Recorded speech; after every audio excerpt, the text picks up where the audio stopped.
सागरी किनारपट्टीवर नारळी पौर्णिमेची धूम सगळीकडे पाहायला मिळते आणि रुमाल, अंगावर दागिने हा परंपरागत पेहराव परिधान करून नाचत गात दर्याराजाला सोन्याचा नारळ अर्पण करण्यासाठी कोळीवाडे पूर्णपणे गजबजल्याचं पाहायला मिळते। वरळी, ठाणे आणि सिंधुदुर्गमध्ये नारळी पौर्णिमेचा उत्साह आपल्याला पाहायला मिळतोय। तर आपण पाहतोय या नारळी पौर्णिमेनिमित्त अनेक कलाकार असू देत, राजकारणी असू देत, ते सुद्धा यामध्ये सामील झाल्याचं पाहायला मिळत आहे। आणि नारळी पौर्णिमेला तिथे आपण दृश्य पाहतोय। ठाण्यामध्ये जाऊयात, निकेश शार्दूल आपले प्रतिनिधी आपल्या सोबत आहेत। निकेश, तुम्ही सध्या नेमकं कुठे आहात आणि नारळी पौर्णिमेचा उत्साह सगळीकडे दिसून येतोय, कशा प्रकारचं आयोजन ठाण्यामध्ये करण्यात आलेलं आहे?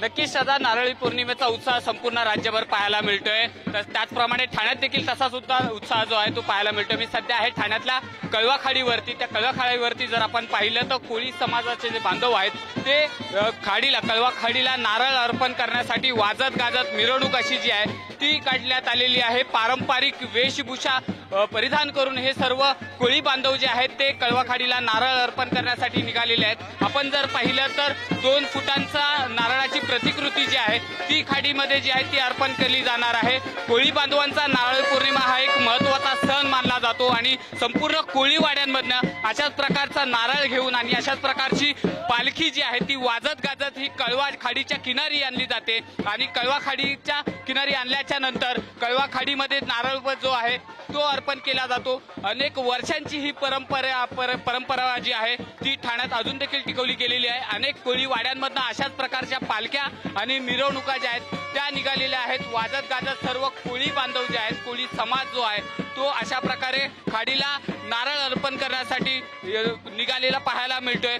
खाडीला नारळ अर्पण केल्याच्या नंतर हे कोळी बांधवांचे ज्या मच्छीमारांच्या ज्या बोटी ज्या खाडी किनारी किंवा दर्या किनारी लावलेल्या असतात त्याचं पूजन देखील केलं जातं आणि पूजन केल्याच्या नंतर दुसऱ्या दिवशी हे सर्व मच्छीमार कोळी बांधव जे आहेत ते खाडीमध्ये पुन्हा एकदा मच्छीमाराचा व्यवसाय जो आहे तो सुरू करता आपल्याला पाहायला मिळतं। आपल्यासोबत कोळी बांधव आहेत, नेमकी त्यांची परंपरा कशी आपण हे जाणून घेऊ। किती वर्षांची एकंदरीत ही परंपरा आहे आणि आज नारळी पौर्णिमा उत्सव कशा प्रकारे साजरा केला जातो? आगरी कोळी बांधवांचा हा मोठा उत्सव आहे। पावसाला सुरुवात झाल्यापासून 2 ते 3 महिने मच्छीमारी बंद होते। आज नारळी पौर्णिमा, श्रावण पौर्णिमेच्या दिवशी समुद्राला नारळ अर्पण करून पुन्हा मच्छीमारीची सुरुवात होते।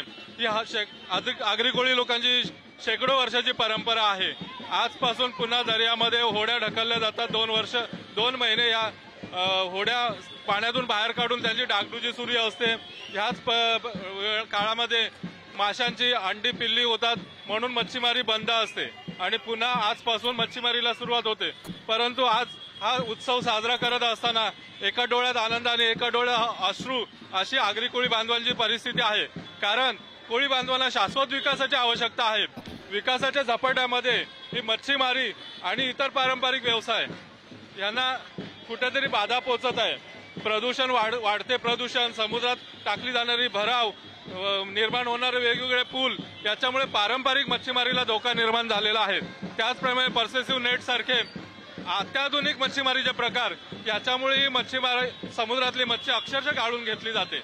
त्याच्यामुळे आपण पाहिलं तर नारळी पौर्णिमेनिमित्त या सर्व कोळी बांधवांमध्ये समाजामध्ये एक प्रकारचा उत्साह जो आहे तो पाहायला मिळतोय। एक प्रकारे आनंद आहे। तर काही कोळी समाजाच्या ज्या काही व्यथा आहेत त्या देखील या सर्व कोळी बांधवांनी मांडलेल्या पाहायला मिळत आहेत। त्यामुळे आता जर पाहिलं तर कोळी समाजाचा जो हा एक महत्त्वाचा सण मानला जातो। आता ही निघालेली पालखी जी आहे ती काही नंतर आता कळवा खाडीच्या किनारी जी आहे ती पोहोचणार आहे आणि तिथे खाडीवरती पोहोचल्याच्या नंतर ही जी नारळाची प्रतिकृती जी समोर दिसते ही प्रतिकृती जी आहे ती खाडीला अर्पण केली जाईल। त्याचबरोबर जी पालखी काढण्यात आलेली आहे त्या पालखीमध्ये जो मानाचा जो नारळ आहे तो नारळ देखील अर्पण केला जाईल आणि त्यानंतर खाडी किनारी लागलेल्या ज्या काही बोटी असतील त्या बोटींची पूजा अर्चा करून पुन्हा एकदा हे कोळी बांधव, हे सर्व मच्छीमार बांधव जे आहेत पुन्हा एकदा मासेमारीला सुरुवात करताना आपल्याला पाहायला मिळणार आहे। श्रद्धा, नक्कीच निकेश, आणि यांचा उत्साह आपण पाहतोय। मगाशीच जसं त्या कोळी बांधवांनी आपल्याला सांगितलं की त्यांची परंपरा ते शेकडो वर्षांपासून जपत आहेत आणि याकडे असंच लक्ष असेल। निकेश, धन्यवाद दिलेल्या सगळ्या ताज्या माहितीसाठी।